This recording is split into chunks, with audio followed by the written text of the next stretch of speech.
எல்லோருக்கும் வணக்கம். Welcome to India temple tour channel. நம்ம சேனலில் பழமையான தலங்களும் அதனுடைய வரலாற்று செய்திகள், அந்த கோயிலுக்கு எப்படி போகணும் அப்படிங்கிறத பற்றி பார்த்துட்டு வரோம். அந்த வகையில் இந்த வாரம் நம்ம பார்க்க போகிறது ஸ்ரீ திரிபுராந்தகர் சுவாமி திருக்கோயில் திருவிற்கோலம், அதாவது கூவம் அப்படிங்கிற இடத்துல அமைஞ்சிருக்கிற திரிபுராந்தகர் சுவாமி கோயில். அதை பற்றி தான் நம்ம பார்க்க போகிறோம். இந்த கோயிலை பார்க்குறதுக்கு முன்னாடி என்னோடய சேனலை சப்ஸ்கிரைப் பண்ணாதுங்க, கொஞ்சம் சப்ஸ்கிரைப் பண்ணிவிடுங்க. பக்கத்தில் உள்ள பெல் பட்டனை அழுத்தி தொடர்ந்து ஒரு என்னுடைய பதிவில் நீங்கள் கண்டு கழிக்கலாம். வாங்க இப்போ கோயிலை நம்ம பார்க்கலாம்.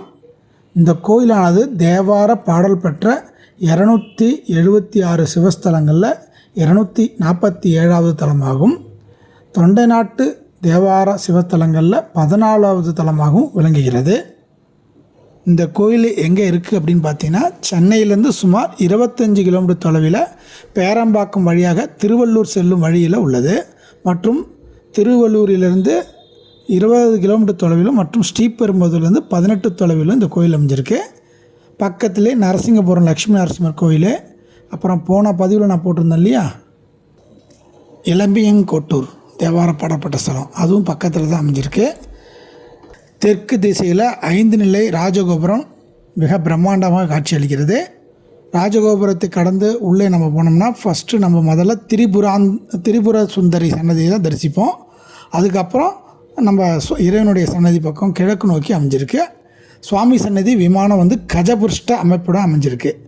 2 சன்னதியும் சேர்த்து வலம் வர பிரகாரமும் இருக்கிறது. உள்பிரகாரத்தின் தென்மேற்கு மூலையில் அச்சிறுத்த விநாயகர் சன்னதி அமைஞ்சிருக்கு. அம்பாள் மற்றும் சுவாமி சன்னதிக்கு தனித்தனியே கொடிமரம் பலிபடமும் இருக்குது. சுவாமி சன்னதி நுழைவாயிலுக்கு முன் இருபுறமும் உள்ள துவாரபாலர்கள் திரிபுராந்திகள், அதாவது திரிபுராதிகள், மூவருள் இருவர் இவர்கள் என்று சொல்லப்படுகிறது. சுவாமி சன்னதி நுழைவாயிலுக்கு முன் வலதுபுறம் தெற்கு நோக்கிய நடராஜர் சன்னதி உள்ளது. வள்ளி தெய்வானையுடன் உள்ள முருகர், தட்சிணாமூர்த்தி ஆகிய மூர்த்தங்களும் நம்ம அங்கே தரிசிக்கலாம். கருவற கோஷ்டத்தில் லிங்கோத்பவர், மகாவிஷ்ணு, அதுக்கப்புறம் பார்த்திங்கன்னா துர்க்கை, பிரம்மன் ஆகியவை அமைஞ்சிருக்காங்க கருவற கோஷ்டத்தில். திருஞான சம்பந்தர் மற்றும் துரைமங்கலம் சிவப்பிரகாச சுவாமிகள் ஆகியோர் இக்கோயிலை பற்றி பாடியிருக்காங்க. இத்திருக்கோயிலில் எழுந்தருளியுள்ள இறைவனது திருமேனியை அர்ச்சகர்கள் கூட தொட்டு பூசை செய்வது இல்லை. இத்திருமேனியை தீண்டாத திருமேனி என்று அழைப்பார்கள். தீண்டா திருமேனி அப்படின்னு மழை மிகுதியாக பொழியும் என்பதை தனது மென்மையான திருமேனி மூலமாகவும், மழை குறைவு என்பதை தமது செம்மையான திருமேனி மூலமாகவும் முன்னரே உணர்த்த செய்கிறார் என்பதை கண்கூடாக பார்த்து வருகின்றனர். இதனை திருஞான சம்பந்தர் இத்திருக்கோயிலின் தலப்பதிகத்தில் அயன் நல்ல திசையன் என்னும் பாடல் வழியாக உணர்த்தியுள்ளார். திரிபுர எரித்த வரலாறு இந்த கோயிலில் சம்பந்தப்பட்டது. தாரகாட்சன், கமலாட்சன், வித்யுன்மாலி ஆகிய 3 அசுரர்களும் பொன், வெள்ளி, இரும்பாலான கோட்டைகளை கட்டி தேவர்களுக்கும் முனிவர்களுக்கும் துன்பங்களை கொடுத்து கொண்டிருந்தார்கள். அவர்களை அழிக்க சிவபெருமானிடம் முறையிட்டனர்.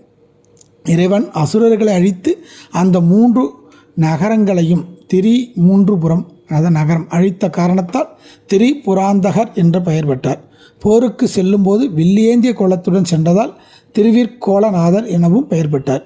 இக்கோயிலில் இருந்து 7 கிலோமீட்டர் தொலைவுள்ள பிஞ்சவாக்கம் கிராம வேளாண் பொதுமக்கள் உச்சிகால அபிஷேகத்திற்கு தேவையான பாலும் பூவும் நீண்ட நெடுங்காலமாக கொடுத்து கொண்டு வருகிறார்கள்.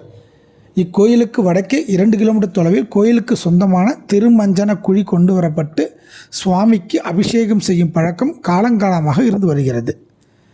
இத்திருக்கோயிலின் உட்பிரகாரத்தில் உள்ள உட்சுவற்றில் இருந்து அருள்பாலிக்கும் விநாயகருக்கு அச்சிறுத்த விநாயகர் என்று பெயர். திரிபுரங்களை எரிக்க இறைவன் தேரில் சென்றபோது உடனிருந்த தேவர்கள் விநாயகரை வணங்க மறுத்ததால் தேரின் அச்சினை உடைத்த காரணத்தால் இவருக்கு இப்பெயர் ஏற்பட்டது. தேர் நிலை கொள்ளாது விழுந்த இடம், அதாவது குளம், அச்சிறுத்த கேணி என்று வழங்கி வருகிறது. இக்குளத்தில் தவளைகள் இருப்பது இல்லை மற்றும் வற்றியதும் இல்லை. கோயிலில் கல்வெட்டுகள்னு பார்க்கும்போது கிபி 7ஆம் நூற்றாண்டில் செங்கற்கோயிலாகவும் கிபி 1055 கற்றளி கோயிலாகவும் நகரத்தாரால் திருப்பணி செய்யப்பட்ட கோயிலாகவும் விளங்குகிறது என்று இங்குள்ள கல்வெட்டுகள் குறிப்பிடுகின்றன. 2ஆம் ராஜேந்திர சோழன், ராஜராஜ சோழன், 3ஆம் ராஜராஜ சோழன், வீரகண்ட கோபாலன், விஜயகண்ட கோபாலன், 1ஆம் குலோத்துங்கன் ஆட்சி காலத்தில் இக்கோயிலின் நிர்வாக செலவிற்காக நிலங்களையும் காசுகளையும் தானமாக அளித்துள்ளார்கள் என்று இங்குள்ள கல்வெட்டுகள் குறிப்பிடுகின்றன. சென்னை சுற்று வட்டாரத்தில் உள்ள பஞ்சபூத தலங்களில் இத்தலம் அக்னித்தலமாக விளங்குகிறது. இங்கு உள்ள விமானம் கஜபிருஷ்ட கட்டட அமைப்பை சார்ந்ததாகும். அம்பாள் தனி சன்னதியில் சுவாமியின் வலதுபுறத்தில் வீற்றிருக்கிறார். இது திருமண கோலமாகும். அதனால் திருமண தடை உள்ளவர்கள் வணங்க வேண்டிய கோயிலமாகும். அம்பாளின் முன் ஸ்ரீ சக்கரம் பிரதிஷ்டை செய்யப்பட்டுள்ளது. ராஜகோபுரத்துக்கு எதிரே காத்தல் தாண்டவம் ஆடிய நடராஜ சன்னதி உள்ளார். அருகில் உள்ள திருவாலங்காட்டில் நடராஜருடன் தோல்வியுற்ற காளி கோபமாக இருந்தார். அவரை இக்கோயிலில் காத்தல் தாண்டவம் ஆடி சாந்தமாக்கியுள்ளார். இங்கு அவர் தர்க்கமாதா என்ற பெயரை தனியாகவும் இருக்கிறார். இவ்வளோ சிறப்பு பெற்ற இந்த கோயிலை நீங்கள் சென்னையில் இருக்கிறவங்க கண்டிப்பாக போய் பார்க்கலாம். பக்கத்திலே தான் இருக்குது.